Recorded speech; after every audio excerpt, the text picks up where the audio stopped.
Takže ahoj, ahoj, ja som Cooper a vítam vás pri tomto novom tutoriáli opäť vo Photoshope na tento krásny neonový text. Je to fakt jednoduché, dokáže to každý, takže si dáme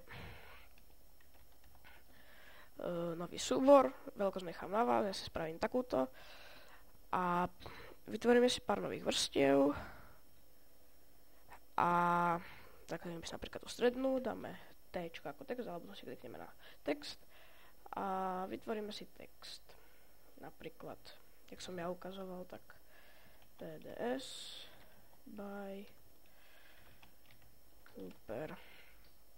OK, potvrdíme fajočkou hore, dáme si CTRL-T a vlastne ukáže sa nám takéto okienko, vďaka ktorému to môžeme zväčšovať, zmenšovať, takže my si to zväčšíme, teraz zmenšíme, pardon, otočíme napríklad, to je fakt na vás, čo s tým spravíte, mne to tak napadlo, že by to mohol byť dobrý nápad to otočiť,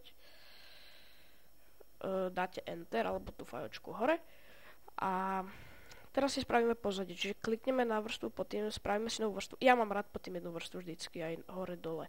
Takže tu stlačíme G, alebo klikneme na tú plechovku farby, keď tam nebudete mať plechovku farby, ale nástroj prechod, tak si kliknete pravým a vyberete plechovku.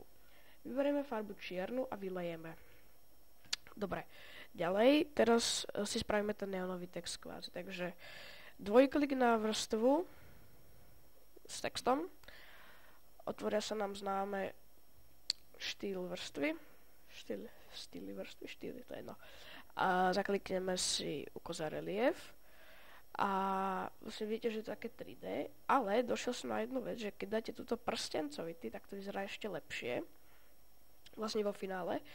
Potom si dáme vnútorný tieň, čo je veľmi dobrá vec tiež. Satén, ten satén necháme tak a překrytí barvou. Nejakú farbu si vyberieme, aké chceme, aby bol neon, dajme tomu, ja som tam mal zelenú, tak teraz si môžeme dať nejakú, čo ja viem, takú do modra, tak napríklad. A tuto si klikneme na vnejší záže, vonkajšia žiara, klikneme sem a vyberieme si farbu takú žiarivú, nejakú, niekde sem. Tak, to by mohlo byť. Klikneme na OK. A tu si nastavíme trošku väčší rozsah a veľkosť. A vlastne toto si každý nastavíte ako chcete. Vidíte, že už keď dám väčšiu veľkosť, tak to bude také väčšie. Musíte to mať optimálne nastavené, aby to nevyzeralo nejak otrasne, napríklad takto. Hej, také zvýrazne divné. Každý si nastaví podľa seba. Tak. Samozrejme, všetko sa dá doladiť, hej, není to úplne toto presné. Ešte môžeme napríklad ženský, ale to bude na nič, lebo tam máme čierne pozadie. No to je vlastne všetko v podstate. Čo k tomu viac povedať? Môžeme sa pozrieť ešte na to, ako by to vyzeralo v tom normálnom. Také nič moc. Ešte toto mi napadlo. Ten prstenec bude najlepší, taký to sa používa. Vidíte, že je také pekné. A dáme OK. A v podstate máme to hotové. Potom si pod to sem môžeme dodať nejaké braše a tak.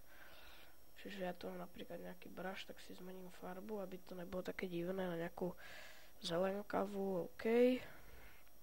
Kliknite na OK. Čo som spravil? Pardon. Tak. A dáme si B ako braš a vyplníme to tu nejakými brašmi, dajme tomu takto, jak som to mal predtým. Hej, môžete tam rôzne braše naházať, je to fakt len na vás, ako si to každý spravíte. Ešte, čo ja viem, takýto braš tam môžem hodiť sem do rohu niekde. Hej, každý si tam môžete hodiť, čo chcete. A tak, to je hotové.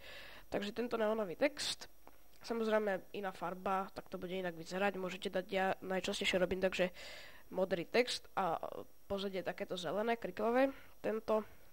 Vlastne ten neon okolo toho, tá hmla. A to už bude všetko, takže ďakujem, že ste sa pozreli na moje video. Ak sa vám páčilo, môžete dať like, ak nie dislike, potom, ak sa vám nepáčilo, tak by som rád vedel, čo sa vám nepáčilo, môžete napísať do komentárov a A tak, takže ďakujem a čau čau.